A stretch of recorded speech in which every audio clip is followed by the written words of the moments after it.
Hey everybody, Ron Bielefeld, Whistling Wings Photography. Hope you're having a great day. I just got a package. It's from Service Photo in Baltimore. Got a really good friend up there. He's the owner of the store. His name's Burke. If you ever need anything camera-wise, give Burke a call. Him and his team are awesome. Sent me this box. So this is going to be kind of an unboxing video. And you're going, oh, an unboxing video. I hate unboxing videos. Yeah, I kind of do too. Except when you need to go back and put something that you bought a long time ago back in the box. Then you want the unboxing video because you can never get the dang thing back in the box the way it came out without the unboxing video. But this video is going to be a lot more than an unboxing video. It's going to go into a full review of what's in this box. But let's see what's in the box.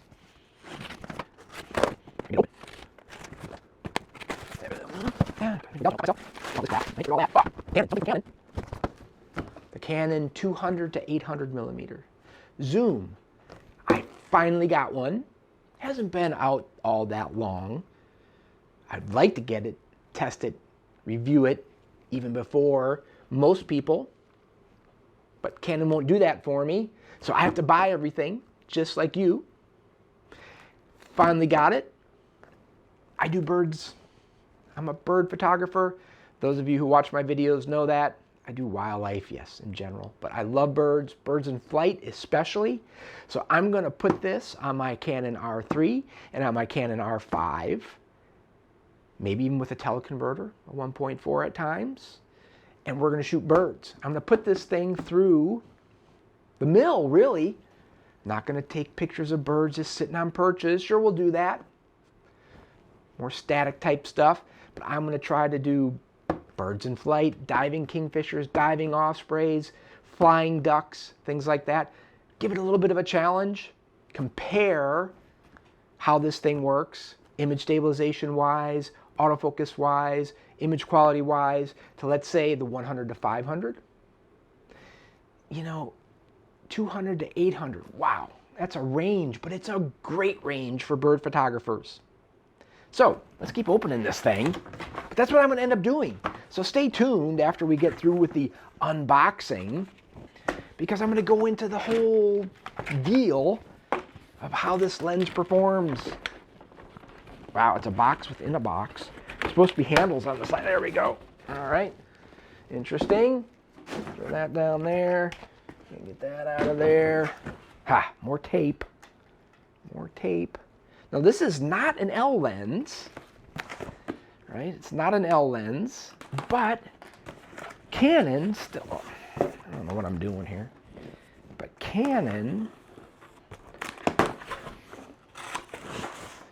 still made it white, which I thought I'd never see.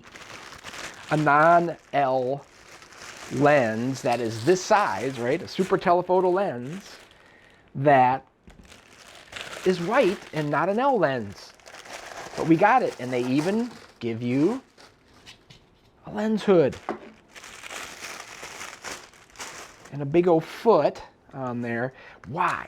Why can't camera manufacturers right out of the manufacturing process give you Arca Swiss grooves on here? Why do I have to put a plate on here? Why do I have to take this off and put a different foot on if it will allow you? This one, it looks like you cannot take off. So you loosen it, and but it's smoother. One thing I don't like about the 100 to 500, I'll tell you right now, is that it's not very smooth. This is pretty smooth. I like that. This is right off the bat. Looking at it, woohoo. Yeah, wow, that's, yeah. It's a long throw, but it's 200 to 800. It does have a smooth and tight tensioning ring on it. That's tight, goes to smooth. I wish it would just kind of fall out on smooth. Doesn't. But it might break in a little bit. My 100 to 500 did after a while. First thing I'm going to do to this thing is I'm going to camo it up with Mossy Oak Graphics camo material. Gotta have camo when you're me. right? Bird photographer, wildlife photographer. I like my lenses and cameras and stuff, and me, camo. So I'm going to camo it up, and then we're going to take it out, and we're going to do what I said earlier. So that's the unboxing. I'm excited to finally get my hands on this lens. Just like everything else nowadays, it seems like it's super duper hard to get anything right away from any camera company, Canon, Nikon, so it doesn't really matter. They release things and they don't have any. It's like craziness. Finally got it. Hey, stay tuned. Coming up next, full review of this lens. Like I say, on the Canon R3 and the Canon R5, which are my main bodies right now. See how it does. See you soon. Hey, in that first little segment of this video, unboxing of this lens right here, the Canon 200 to 800. I got this lens when it first came out, what, mid-December, something like that. And ever since then, I've been basically shooting it exclusive of any other lens because I really wanted to give it a workout. And so this segment of the video is going to be about how did it perform, right? That's the deal here. And I didn't just shoot static stuff. Ooh, bird perched. Ooh, sharp. 200, 300, 400, 500, 600, 700, 800. That's the range of this lens, right? In focal length, which is amazing. No, I basically shot what I consider some pretty tough subjects. Diving ospreys, diving kingfishers, flying sea ducks. I even went on a several 1,000-mile road trip with this lens just to test it out on some ducks up in New Jersey. So, coming up, a full review, I consider it, of the 200 to 800 Canon for birds in flight. If you're interested, stay tuned.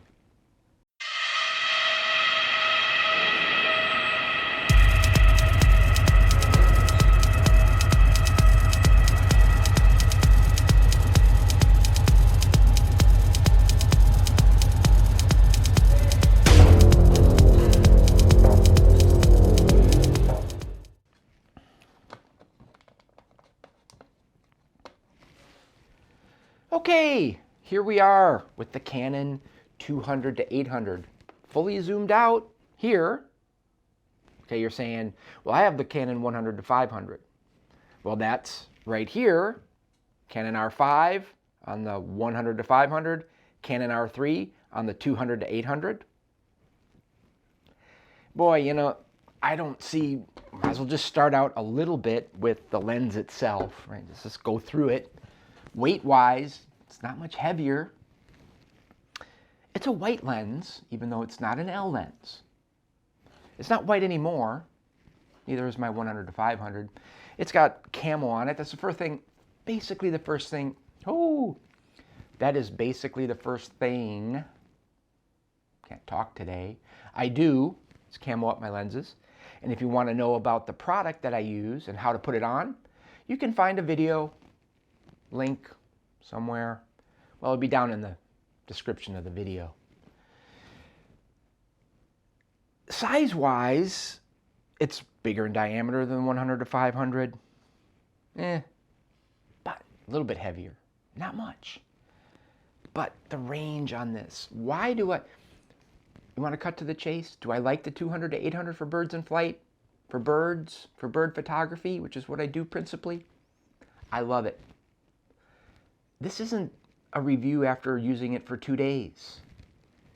This is a review after using it exclusively for 2 months. And like I said in the introduction to this video, I've got hundreds of thousands of images on this lens now, on both the R5 and the R3. I like it. I really do. Remember the price point of this lens. It's not a $4,000 lens. It's not a $3,000 lens. It's barely a $2,000 lens. It's not even a $2,000 lens. Okay, so keep that in mind. Let's just go through the lens real quick.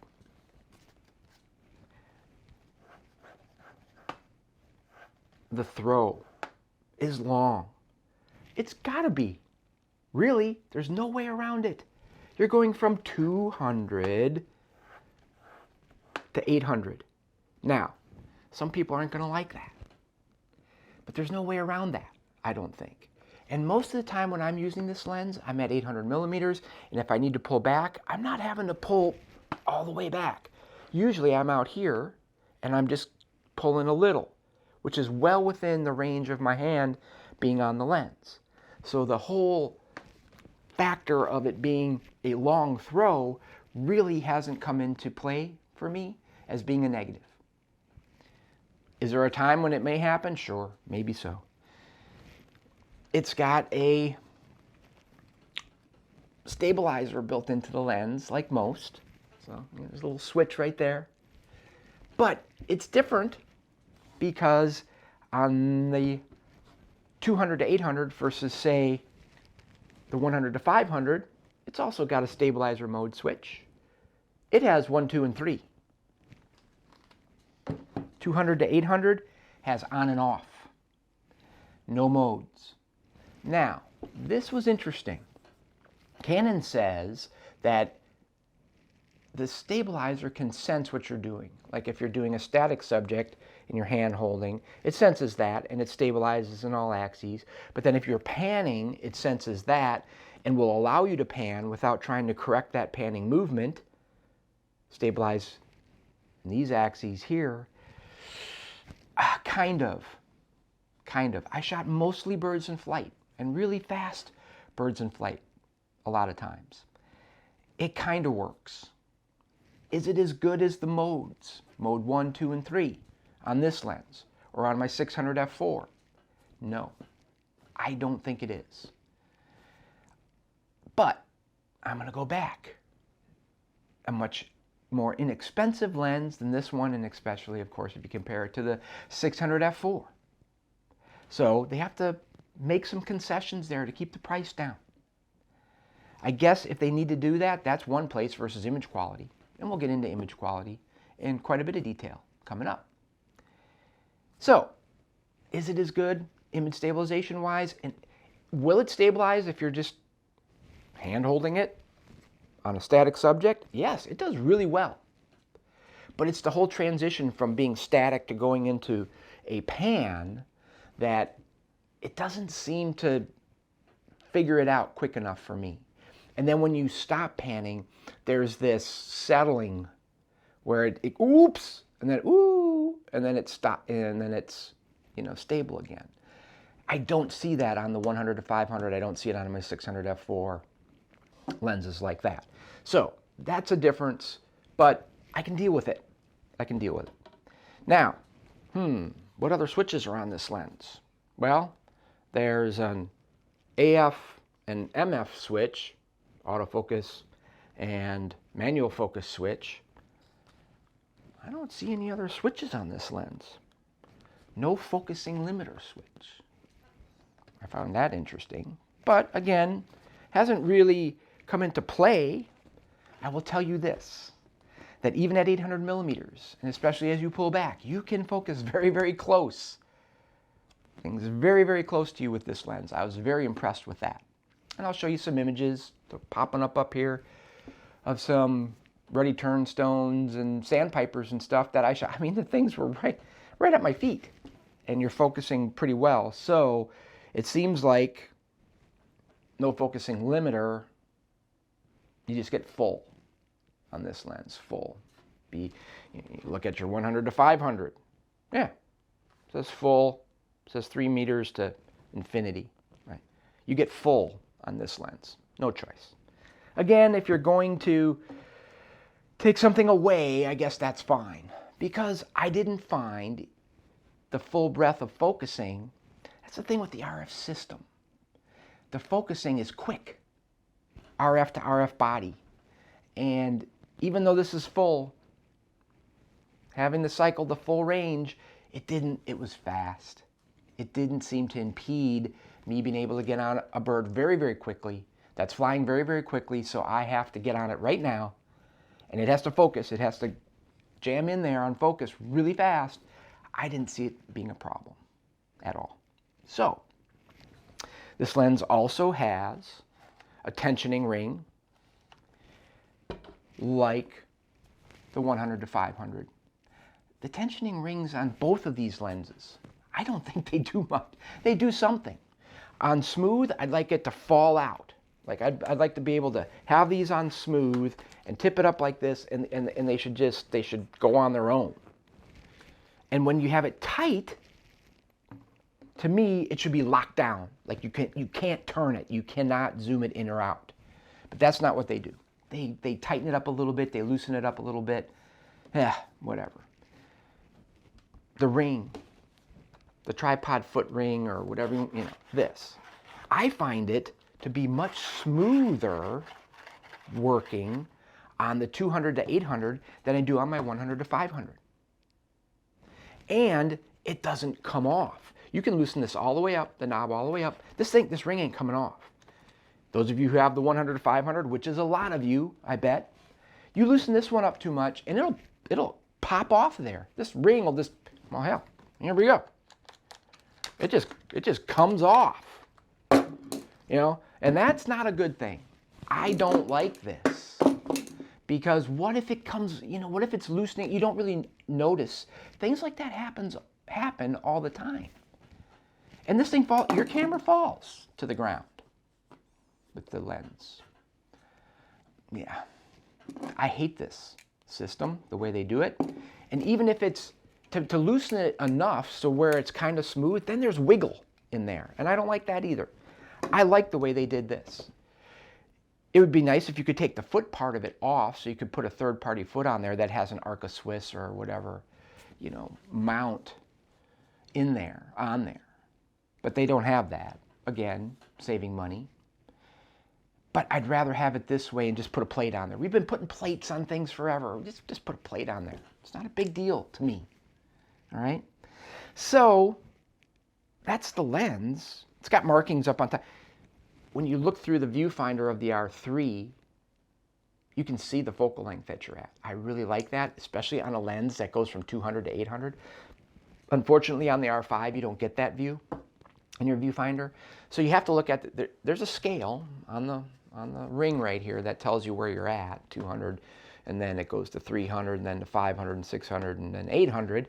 So you kind of know where you're at, but you got to give it a glance if you don't have the R3 or something, a camera that shows your focal length in the viewfinder. Comes with a lens hood. I like that. Black too, so I don't have to camo it. This one was white. I had to camo that up. You don't have to camo it up. Is it going to matter for most birds in flight, wildlife shooting you're doing? No. I just like camo. And I'd rather have camo and not need it than need it and not have it. This is a flat black. I like it. All right. So there you go. That's the lens on the exterior. What about the performance of the lens? 200 to 800, 600 millimeters of focal length for you to choose from. One reason I like this lens so much is it gives me that range. 100 to 500, that's a good range. It's okay. But for a bird photographer, having 200 to 800 basically covers just about anything you'd ever want to do or need for focal length. 1200 millimeters, I shoot 1200 millimeters with my 600 f4 and a 2x teleconverter on there. Sometimes I do. But a lot of times there's issues with that. A little bit of image degradation because of the 2x teleconverter on there. If there's any kind of atmospheric issues like heat waves and stuff like that, it's really going to be magnified at 1200 millimeters. So you need very clear air conditions. So 800 millimeters, putting the 1.4 on my 600 f4 gives me, right out there at 840 millimeters, right? Isn't that right? Yeah. And this gets me to 8. And I don't have to put teleconverters on. I don't mind teleconverters. A lot of people hate teleconverters. They are a pain to put on and off in the field, granted. But if you need the extra reach, and bird photographers always saying, you can never have too much reach. Well, now you've got a flexible zoom that will take you from 2 to 8 without teleconverters, without any of that stuff. Monkeying around with that in the field, dropping them in the mud, in the water, getting them all full of sand, dust, whatever. Don't have to do that now. And I like that. So this focal range right here is really nice for bird photographers. For me, anyway. So I love that. That's the thing. Is that the thing I love the most about it? No. Yes. No. Yes, because it's really important, but no, because the image quality of this lens is very good. From 200, 300, 400, 500, showing you some pictures here, 600, 700, 800 millimeters. If I had to pick a sweet spot where the images are the sharpest for the amount of magnification you get, I would say it's at 600 millimeters with this lens. And that's being nitpicky. It's pretty darn good all the way through. And that's what we're getting now with these modern zooms that we didn't get before. If anybody had the 100 to 400, the first, the pump one, the push-pull one, that thing was not sharp. And that's why we always bought primes in the past. And you had a 300 prime and a 400 prime and a 500 prime and a 600 prime if you could afford it, because they were sharp. And zooms weren't. But now they really are very, very good. At 600 millimeters, is it as good as my 600 f4? No. If it were, wow, they wouldn't sell too many 600 f4s anymore. Is it as sharp at 800 as the 800 5.6 prime? No. I've got that lens sitting right over here. I got a loan of the 1200 RF f8 and the 800 millimeter RF 5.6. And I've been playing around with those too, and that's going to be my next video. Is this as sharp at 800 as that 800? I hope not. But it's darn good. And for most of what we use images for these days, it is plenty good. Especially at under $2,000. Okay, we got to keep that in mind, that price point. So, you've seen some images popping up. And these are processed images, and they're small, relatively small in the frame. I have a SmugMug link down below. You can go and look at these images in full size on your computer screens and take a look. They are processed images. I always put processed images up there. Why? Because it's the final product that matters. There's so much now available. Do I have to do a lot of processing to these images out of this lens, out of this camera, the R3 or the R5, with this lens to make them look nice? No. Not much more than any others. But you process them because I'm shooting raw. And I don't care what the beginning image looks like to a certain extent. It's what the final product looks like. And to me, garbage in, garbage out still for the most part. So if you see an image that looks really, really good coming off of this lens and this camera, then the raw image was pretty good. You still can't take a totally garbage image and make it look really, really good on a big screen, full size. Nope. I don't think you can do that still. So I show you processed images so you know what the images are capable of looking like coming from this lens and these two camera bodies. And I'll tell you, I am not disappointed at all. Would I have this as my only lens? If I could only afford one lens right now for bird photography, this would be it, the 200 to 800. And I have no hesitation in saying that because the image quality is good. Again, good enough for 99% of what we're going to use them for these days, unless you're printing the size of a wall, and it's still good enough for that if everything hits right. It's relatively inexpensive, and it gives me all of the focal length ranges I could ever ask for in a zoom, giving me that flexibility for those scenarios that I shoot where birds are going far away, coming close, flying around. I do lots of birds in flight. This would be the lens I would suggest you get. Always nice to have a faster lens, and let's talk about that next. 800 millimeters, f9. Oh, that's just too slow. That's too slow. Okay, bring it back to 600. Is that 600? No, 600. All right. Now what is it at? f8. It's too slow. All the way down. Whatever. 6.3 at 200 millimeters. Too slow. No, I don't think so. let's get over this about these speeds. Yes, it's nice to have an f2.8. Yes, it's nice to have an f4, f5.6. But, you know, if you shoot in nothing but low light, then maybe this lens isn't for you. Maybe. I don't say it's not, but maybe it's not. With the way you can, with the ISO performances of these cameras now, and hey, the R1's coming out, the R5 II's coming out, the ISO performance is going to be even better.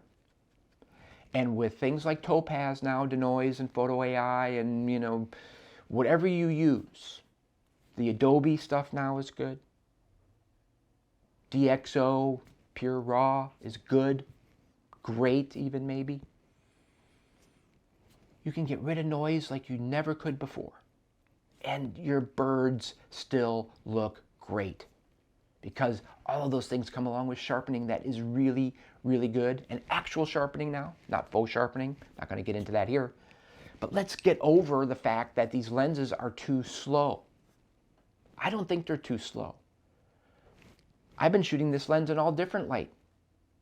Full sun, early mornings, late evenings when the light's going down. Yeah, you know, your ISOs are going to be a little bit higher. Instead of averaging maybe 800 or 1,000, I'm up to 1,600. All the way up to 5,000 sometimes if it's really dim light. But I haven't found it to be a total no-go because of that. And because of that, you get an $1,800 lens that's relatively small and light and easy to port around. I've got, like I said, I've got the 800 5.6 over there. Have fun dragging that sucker around. You know, you can do it. We've been doing it with 500s and 600s and 800s. The 1200 millimeter, yeah. These things are big. They're relatively light now. It's pretty amazing, actually. But put them on a plane. Try to find a bag to put that thing in. Get it on an overhead bin on a plane. That's a pain. This is not a pain. This thing is easy to fit in just about any bag. That's why it's an internal zoom, not an external zoom, not an internal zoom. Makes it shorter.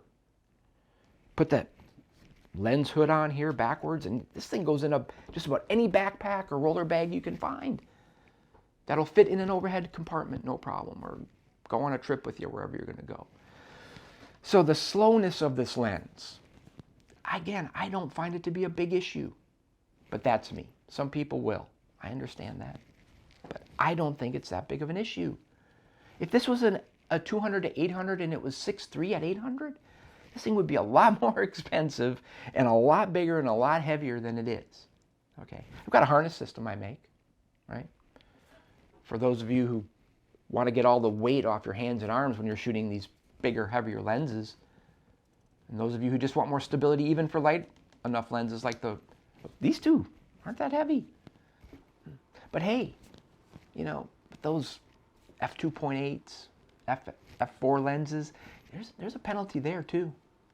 Depth of field, very, very. What's your depth of field at 400 millimeters at f2.8? It's not very deep. So your bird's close, even though you focus on the eye, most of the bird, quite a bit of the bird, may not even be sharp because it's outside the depth of field. Penalty here, slow lens, but built in depth of field, 800 millimeters, f9. Some nice built-in depth of field there. You get your bird focused on the eye. Hey, if it's not canted too much away from you, the whole bird will be sharp. Not going to get that at f2.8. So, you know, it's not all, there's always a penalty, it seems, for what you're doing. So you just have to weigh that. I weigh it. Is there ever going to be, if you shoot all sorts of different scenarios all over the world, all over, you know, dark places, light places, big birds, little birds, flying birds, one lens probably isn't going to do you. 600 f4, 200 to 800. I think that might be my combination that I travel with now for my birds.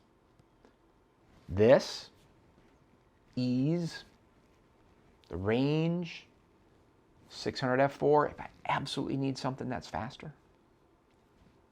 Conditions require it. But anyway, I'm pretty much over the whole slow lens thing these days. Way back when ISO performance sucked and all that kind of stuff, sure.